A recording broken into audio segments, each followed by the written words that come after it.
Questions for Coach? Right here. Congrats on the Red Sox, by the way. Knowing the perfectionist that Nick is, he's going to have some critical remark about defense, this, that. But you just mentioned it, 92 plays. How do you see the defensive performance, evaluate it when someone does throw the ball that many times? Well, I think when we started making our substitutions, there's a ton of stuff that happened there late, which is going to happen. I think when our scout team was in there for those last drives, they're gonna make some yards, and I think it's just what we were talking about before. If you can limit the big plays, which they had a couple, and just make them earn it, hit them, confuse them. At some point, it's gonna come up and bite them, and it did there 4 times. Anybody? Right here, down front. It's late, you guys. That's fine if you want. Jason's got a long drive. Hey, how do you feel about Marcus playing after everybody and their dog talked about him this entire week? And how do you feel about him taking on the added attention of the high praise? In the first part of the question, as in how he played, or yeah, how do you think he handled the extra attention he's gotten over the last week, and how do you anticipate him taking it from here? I think Marcus is a stud, and he played great. Had a couple times where.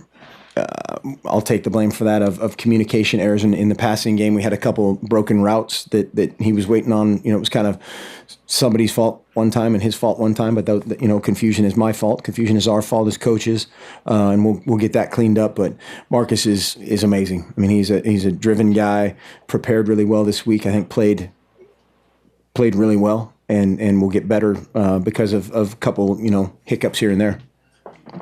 Here in the middle. Couple quick change plays. You had defense face some adversity. Are you happy with how your defense and how your offense also responded once they scored the quick 2 touchdowns? Yeah, I mean, obviously, the beginning part of that, we'd prefer not to turn it over. To basically, and this is no disrespect to anybody, but the 3 turnovers we had were basically, unforced errors kind of category, and so we need to clean that up. But yeah, anytime you get kind of that sudden change mentality, it's a great tester of character, of just the makeup of our guys. And as I've said before, I love this team, and those guys are grinders, and they believe in what they're doing and what we're doing, and 62-38 at the end, we'll take it. More way in the back. Mark, kind of along that same line back here. Marcus took those big hits and he fumbled. Were they showing different protections? What happened to the offensive line? Or they just broke free and got to Marcus? And this is just the naked eye on the sideline. I thought one time we held it too long, and one time we were waiting on a route that is my fault for miscommunicating the route. And so it's a little bit of everything. We need to protect better, absolutely. We need to make just a little bit quicker decisions a couple times, but nothing. Oh my gosh, this particular position didn't play well or do anything of that nature. But no, they didn't do anything differently at all. I think they played us a little bit more base than maybe we expected. I think we expected a little bit more blitz, but from that standpoint, not too much different.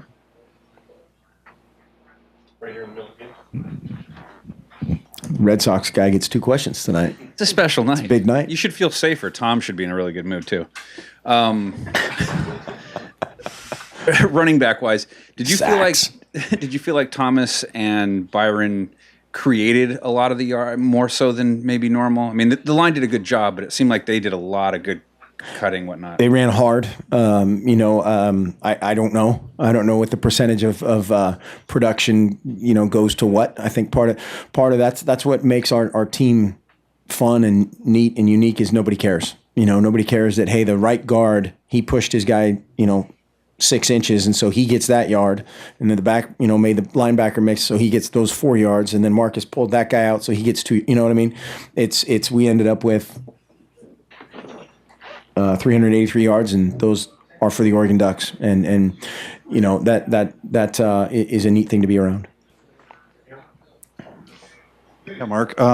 Marcus has had so much success, and finally drops the ball on the carpet a couple times.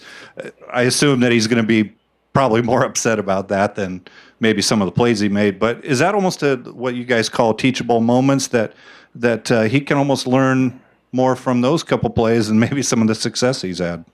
Well, yeah, you can learn from everything. You know, it's always, like we say, it's always better to learn in a winning environment and make a few mistakes than it is to lose. But yeah, turning the ball over again, that's a multi-person responsibility, starting with us as coaches and a couple of those other things. Just making either a throw it away decision or an eat it decision, take a sack. You know, maybe that's the best thing to do in that situation. But Marcus, he might throw the ball to the other team at some point.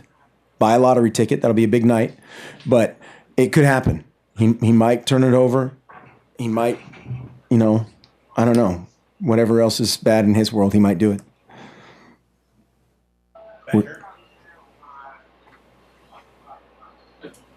Talk a little bit about the significance of the uniforms, the helmets tonight, and what that meant for the significance for not only you but the team.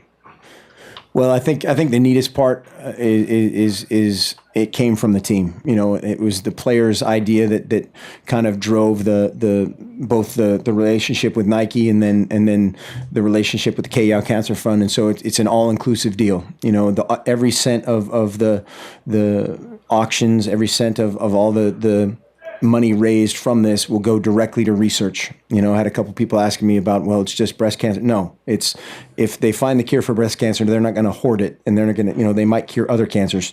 And so that's what makes it so neat is everybody's involved and everybody wins. You know, we've all been affected by cancer in some way, shape, or form, directly or indirectly, and it's a fight the media and coaches and players can even agree on. Right? Okay. Anyone else?